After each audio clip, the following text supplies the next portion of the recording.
Aku masuk perlahan. Ruangan itu kosong, tapi dinginnya seperti kamar mayat. Di atas tempat tidurnya, ada sesuatu yang membuatku terpaku. 2 gelang perak. Yang satu bertuliskan Rina, dan yang satunya lagi, Dika. Aku mundur, napasku tersengal. Dan dari arah lorong, terdengar langkah kaki pelan. 1, 2, semakin dekat. Sekarang giliranmu.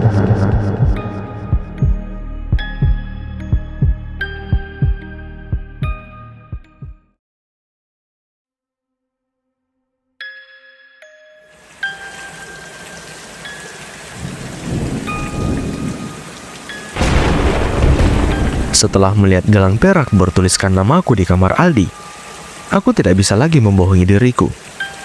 Ada sesuatu yang salah sejak awal aku masuk ke rumah kos ini. Tapi malam itu, aku benar-benar merasa bahwa sesuatu sedang mempersempit ruang gerakku. Seolah dinding, lantai, bahkan udara, semuanya sedang menunggu aku mengambil langkah yang salah. Aku kembali ke kamarku cepat-cepat. Lorong terasa lebih panjang dari biasanya. Lampu-lampunya mati satu persatu di belakangku, seakan ada yang mengikuti dari bayang-bayang.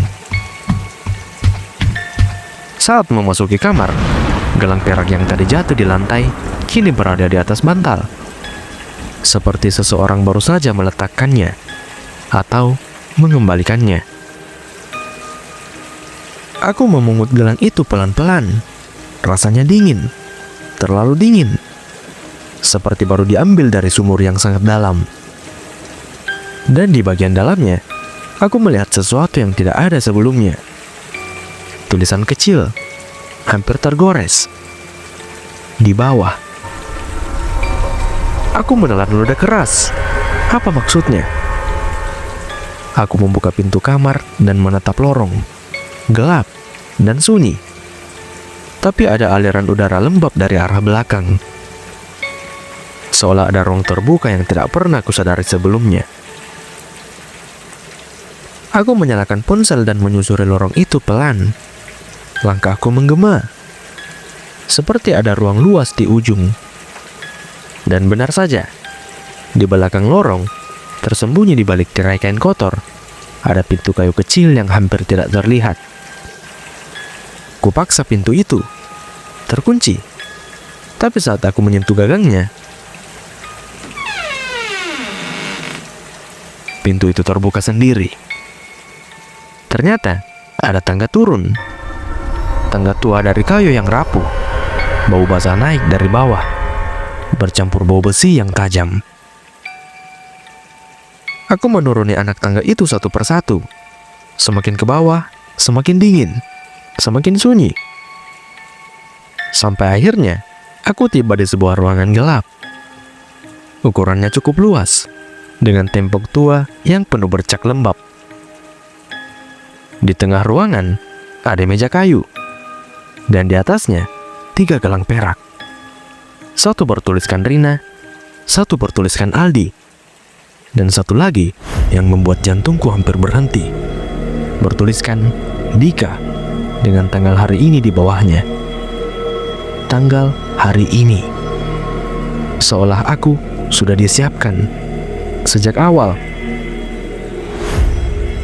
Saat aku mundur perlahan, terdengar seseorang menuruni tangga dari atas. Langkah pelan, teratur, tidak terburu-buru sama sekali. Aku mematikan lampu ponsel dan menempel ke dinding. Langkah itu berhenti di ujung tangga. Sampai juga kamu ke sini. Itu suara perempuan, lembut tapi dingin sekali. Suara yang sudah sangat kukenal, Bu Rini. Dia memegang lilin kecil. Wajahnya terlihat samar. Matanya menatap lurus ke meja dengan gelang-gelang itu dan berkata pelan, "Akhirnya, gelangnya memilih kamu." Aku bergidik. Apa maksudnya gelang memilih? Kamar itu, katanya pelan, tidak pernah benar-benar kosong. Selalu ada yang tinggal. selalu ada yang menunggu pengganti. Aku menelan ludah. Pengganti apa? Dia menatapku, tatapan yang tidak sama dengan Burini yang ramah di siang hari. Pengganti yang hilang dari lorong belakang. Dia melangkah mendekat. Lilinnya bergetar, membuat bayangannya tampak panjang seperti dua sosok. Rina, aku berbisik. Burini mengangguk pelan. Dia bukan hanya anakku. Dia... Tiba-tiba suara keras memotong kalimatnya. Burini menoleh cepat ke dinding seberang. Wajahnya berubah pucat. Tidak sekarang, gumamnya. Aku memundurkan langkah. Apa itu? Dia menjawab lirih. Itu yang menginginkan gelangmu. Tembok di depan kami mulai bergetar, pucat, retak-retak. Dan dari retakan itu, air menetes deras, seperti ada sesuatu mendorong dari balik dinding. Air itu gelap, seperti lumpur bercampur darah.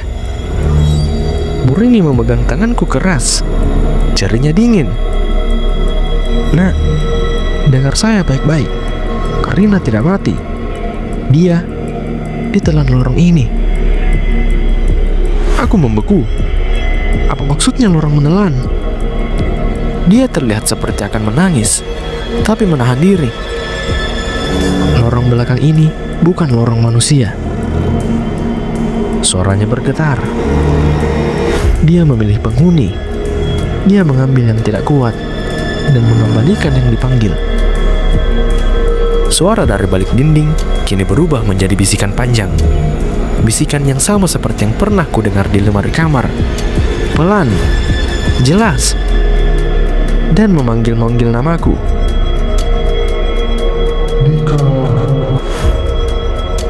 Aku menutup telinga, tapi suara itu ada di dalam kepalaku.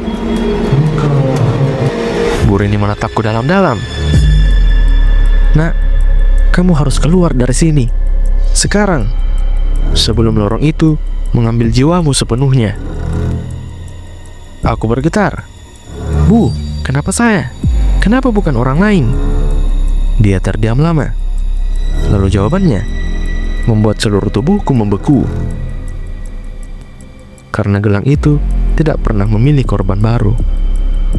Nak, gelang itu memilih pemilik lamanya. Aku mengerutkan kening. Apa maksudnya pemilik lama? Saya? Dika, katanya pelan. Kamu bukan penghuni baru. Ruangan terasa runtuh. Napasku sesak. Saya apa?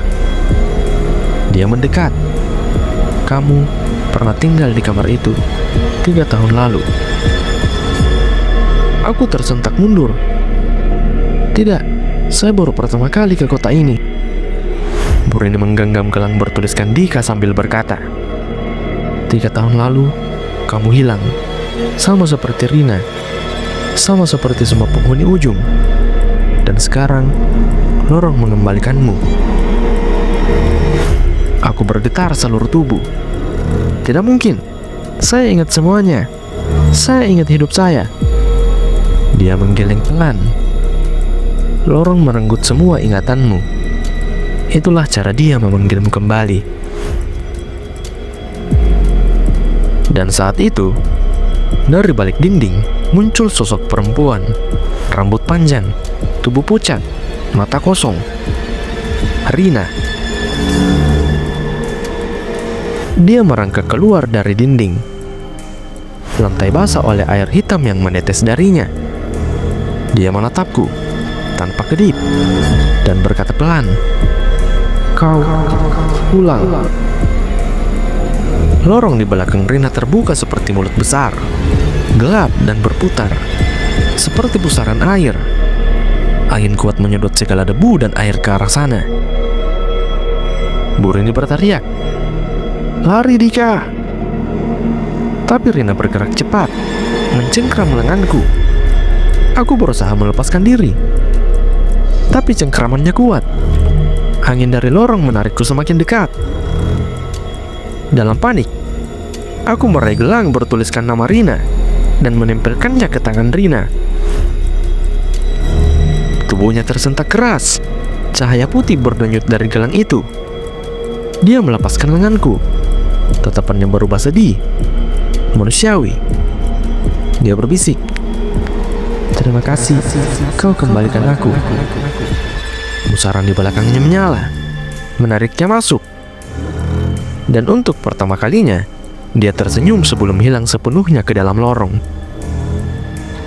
Pusaran menutup seketika, seperti tidak pernah ada. Ruangan kembali gelap, hening, hanya suara hujan dari atas. Bu Rini terduduk, menangis pelan. Aku menatap gelang bertuliskan nama Dika yang kini kusam. Tulisan tanggalnya hilang, seolah aku akhirnya bebas. Aku naik ke atas, menuju lorong kosong yang kini lebih terang. Kamar paling ujung, pintunya terbuka. Tidak ada suara apapun. Aku keluar kos itu tanpa menoleh lagi. Dan saat aku menatap ke belakang untuk terakhir kalinya, kamar itu yang menatapku. Pintu perlahan menutup sendiri. Sunyi.